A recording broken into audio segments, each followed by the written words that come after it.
بسم الله الرحمن الرحيم اللهم لك الحمد كما ينبغي لجلال وجهك وعظيم سلطانك اللهم لك الحمد حتى ترضى ولك الحمد إذا رضيت ولك الحمد بعد الرضا اللهم صل وسلم على حبيبنا محمد اللهم يا رب اجز عنا كل من سمعنا خير الجزاء واجمعنا بهم في جناتك جنات النعيم اللهم اهدي أخواننا وأخواتنا اللهم أخلص نياتنا اللهم أخلص نياتنا اللهم أخلص نياتنا اللهم ارزقنا حبك وحب من يحبك وحب العمل الذي يقرب إلى حبك اللهم ارزقنا قبل الموت توبة وعند الموت شهادة وبعد الموت جنة ونعيما وملكا كبيرا آمين آمين آمين يا رب العالمين اللهم صل وسلم على حبيبنا محمد صل وسلم على حبيبنا محمد ne l'oublie pas s'il te plaît جزاك الله خيرا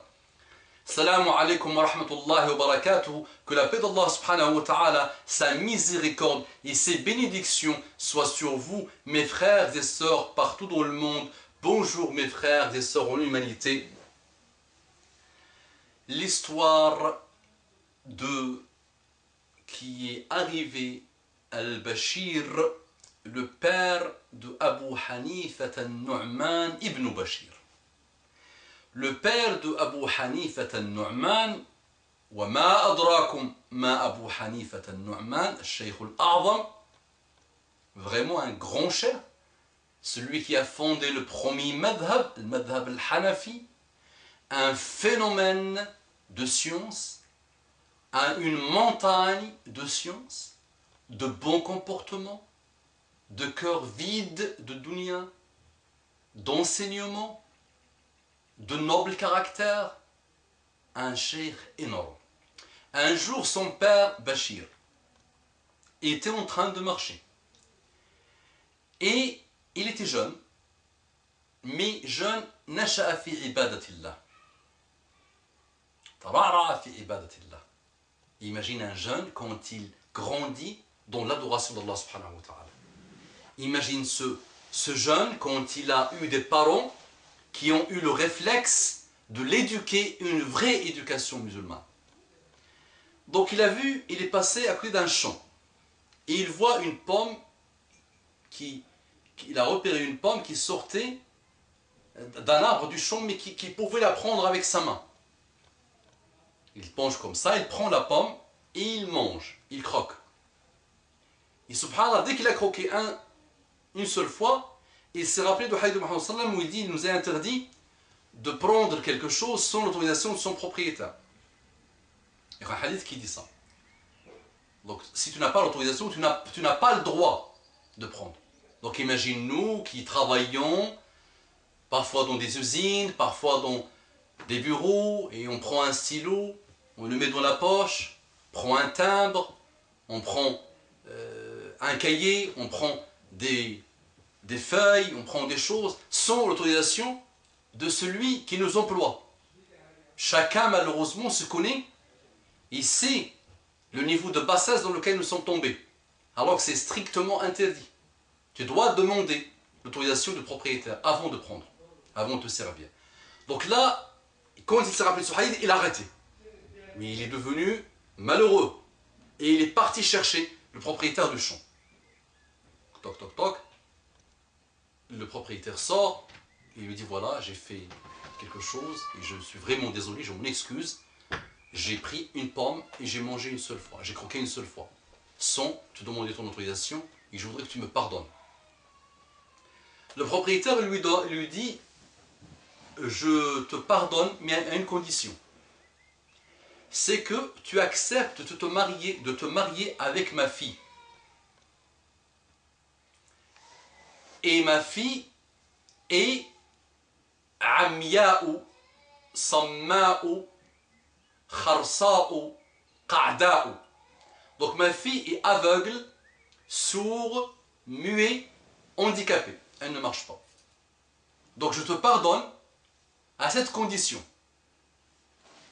Donc l'imam Abu Hanifa, Bashir, donc le père de Abu Hanifa, le père de Nu'man ibn Bashir, a accepté de se marier avec cette femme aveugle, sourde, muette et handicapée. Donc ils ont fait le mariage,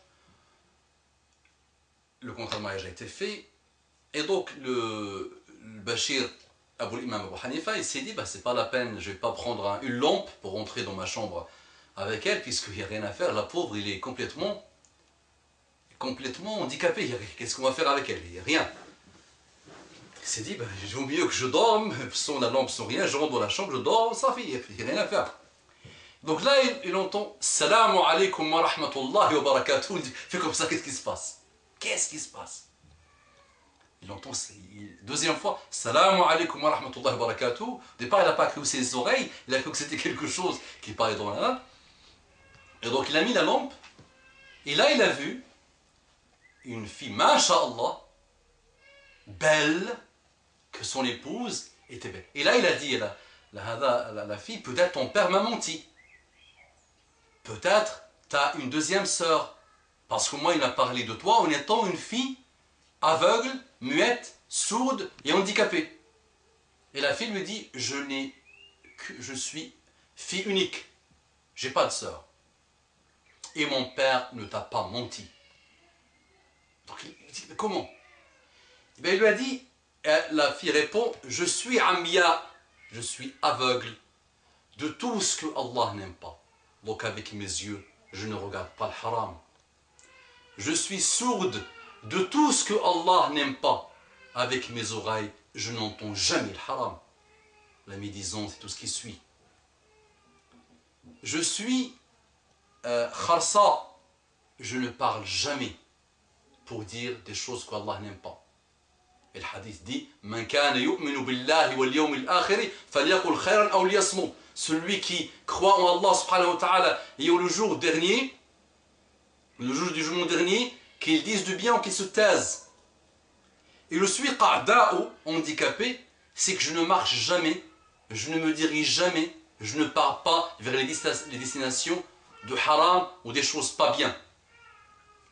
Donc mon père a utilisé la métaphore avec toi. Quand il a vu que tu étais shabun nasha'afi ta'atillah, quand il a vu que tu étais un shab qui a grandi dans l'adoration, dans la piété, dans la crainte d'Allah subhanahu wa ta'ala, et il s'est dit qu'il ne trouvera jamais un homme pour sa fille mieux que toi.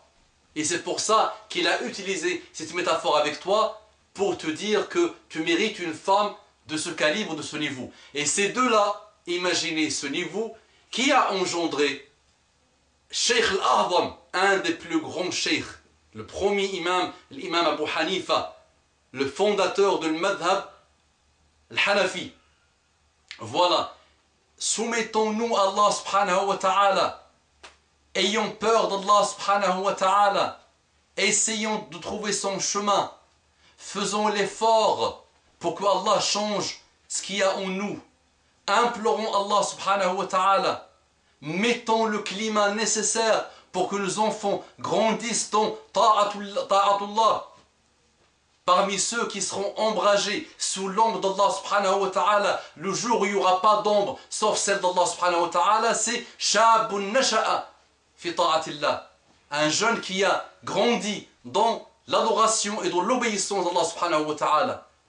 Préparons ce type de climat, ce type de circonstances, ce type d'occasion pour nos jeunes, pour notre entourage, pour nos proches, pour que nos maisons soient des maisons de paix, de science sincère, de guidée, de rapprochement vers Allah subhanahu wa ta'ala. Le changement ne viendra pas comme ça. La mue ne viendra pas comme ça en claquant un doigt. Notre métamorphose ne viendra pas comme ça en claquant un doigt. C'est quand même un effort. Et regardez ce jeune qui a grandi dans ta'atullah et sa crainte, qu'est-ce qu'il a eu comme résultat, subhanallah, comme récompense d'Allah subhanahu wa ta'ala, comme épouse, et regarde le résultat derrière comme enfant. Lancez vos recherches sur Abu Hanifa al-Nu'man ibn Bashir. اللهم اجعله من أهل الجنة والحقنا به والحقنا بالصالحين واجمعنا بحبيبنا محمد صلى الله عليه وسلم. اللهم صل وسلم على حبيبنا محمد. N'oubliez pas de nous faire des du'as et de propager cette vidéo. Jazakumullahu khairan.